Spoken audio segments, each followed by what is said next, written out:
Give me what I want. You're fired. Thank you. You know what? I didn't plan on talking about this long at all because I didn't really like the match. But okay, you and Earl semi-convinced me. Got a question. So you know how we talked to like Ivelisse and Jordynne Grace and shazza, mckenzie and a lot of the female talent. And you know, one of the things we talked about with them because they have a lot of experience in matches with men. Do we ever think we would see intergender matches on a big stage like a WWE?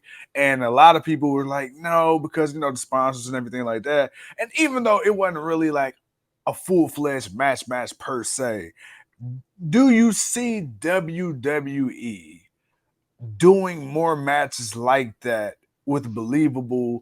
I hate to say believable, but with I guess with believable characters like a Rhea Ripley or a Belair or a Raquel Rodriguez, can you see WWE, if done tastefully, experiment with these matches, these intergender matches a little more often, not that mixed tag shit?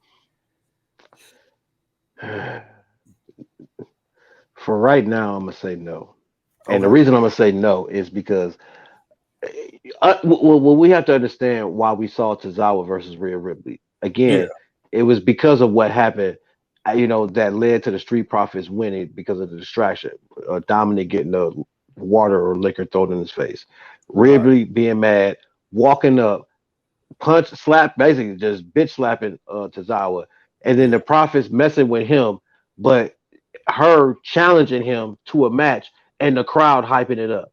So it was like, all right, that's a different circumstance. And Tozawa is somebody who's not really being built up as a top player in the company. So him taking there's circumstances to what happened last night. And that was more of an entertainment and just kind of giving Ripley just showing her dominance, just showing what she can do. So I don't really look too much into that from last night as far as a future thing to go, because my thing is, you got to make it right. You got to make the story right. That was a nice kind of on the spot kind of thing that they did, but you're really gonna have to really be very clever with this story. Yeah. Because one, I don't think nobody's gonna want to not be believable in the match.